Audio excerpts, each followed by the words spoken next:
Assalamualaikum warahmatullahi wabarakatuh.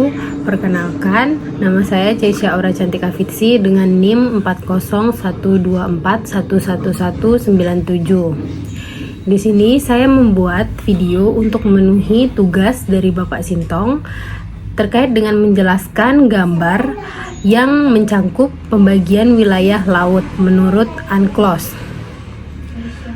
Baiklah, Konvensi dari UNCLOS ini menjadi dasar hukum internasional yang mengatur bagaimana negara-negara di dunia membagi wilayah laut, menentukan batas kedaulatan serta mengatur hak dan kewajiban dalam pemanfaatan sumber daya laut. Nah, UNCLOS 1982 ini itu lahir karena sebelumnya banyak terjadi sengketa batas laut antar negara. Setiap negara memiliki kepentingan atas sumber daya laut seperti ikan, minyak, gas, dan jalur pelayaran. Oleh karena itu, diperlukan aturan internasional yang seragam agar tidak terjadi konflik. Gambar tersebut memperlihatkan pembagian zona laut berdasarkan jarak dari garis pantai atau garis pangkal. Baiklah, di sini ada berbagai macam bagian dari gambar yang memiliki cangkupan dengan UNCLOS. Yaitu yang pertama itu ada garis pangkal. Garis pangkal itu semua pengukuran zona laut dimulai dari garis pangkal. Garis pangkal adalah garis imajiner yang tertarik oleh satu titik terluar pantai suatu negara. Untuk negara kepulauan seperti Indonesia digunakan garis pangkal kepulauan yang menghubungkan titik-titik terluar pulau-pulau, dan konsep ini sangat penting bagi Indonesia karena mengakui Indonesia sebagai satu kesatuan wilayah bukan terpisah-pisah oleh laut.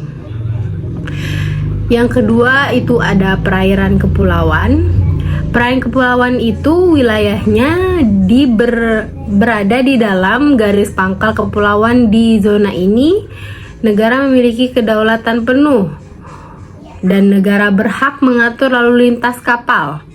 Negara menguasai sumber daya laut dan dasar laut, dan negara menguasai ruang udara di atasnya. Namun, UNCLOS tetap memberikan hak lintas air laut kepulauan bagi kapal dan pesawat asing untuk melintas sesuai ketentuan internasional. Dan bagi Indonesia sendiri, konsep ini sangat strategis karena menyatukan laut dan daratan menjadi satu kesatuan wilayah NKRI. Yang ketiga itu ada laut teritorial. Laut teritorial itu diukur sejauh 12 mil laut dari garis pangkal. Di wilayah ini, negara memiliki kedaulatan penuh, sama seperti di wilayah darat. Artinya, negara berhak untuk mengatur keamanan, menetapkan hukum pidana dan perdata, mengatur perikanan, mengatur eksplorasi sumber daya, dan mengontrol ruang udara di atasnya. Tetapi ada prinsipnya di lintas damai. Kapal asing itu boleh melintas selama tidak membahayakan keamanan negara pantai. Misalnya tidak melakukan latihan militer, spionase, atau pencemaran.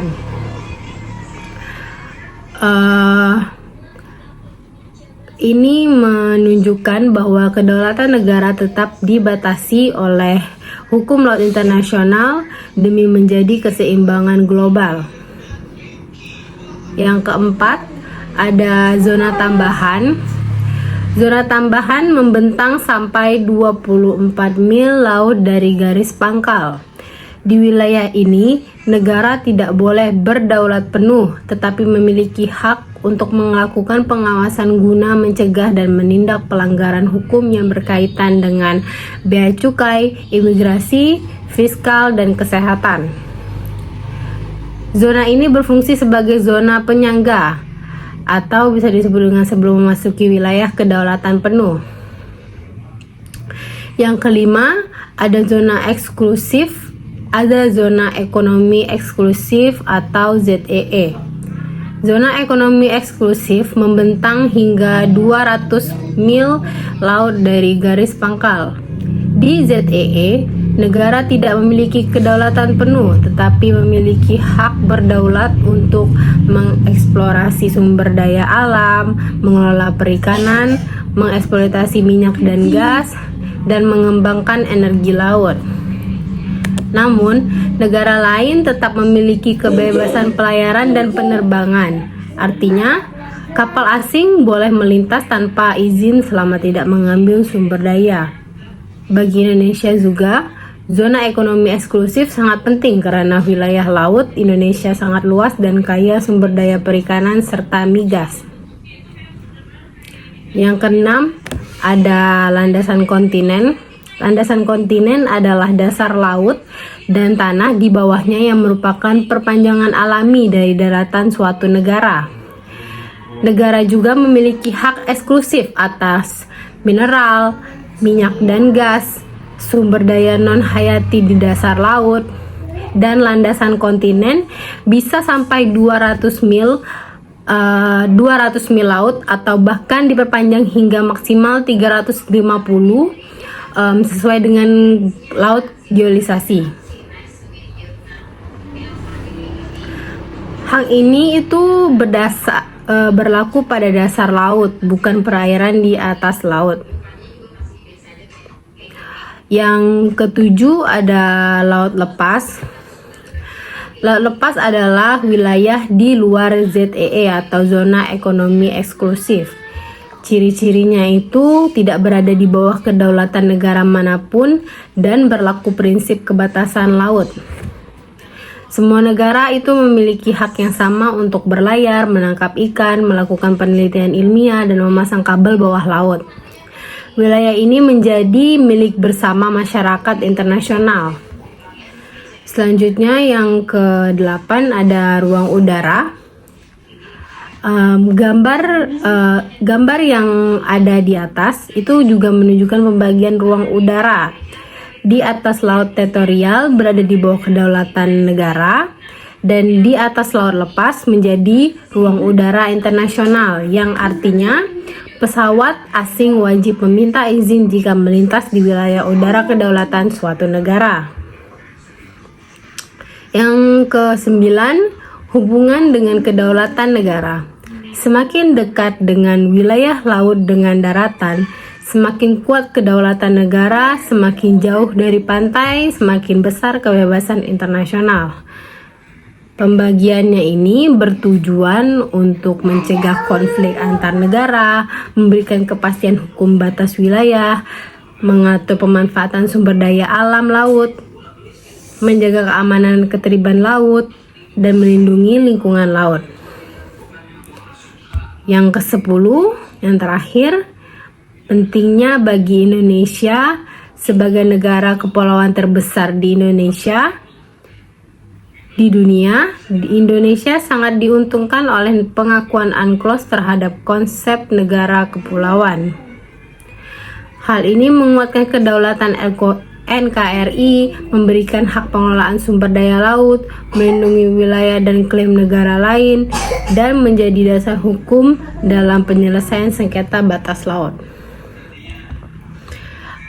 Secara garis besar dan kesimpulan besarnya, gambar di atas itu menjelaskan sistem pembagian wilayah laut internasional berdasarkan jarak dari garis pangkal.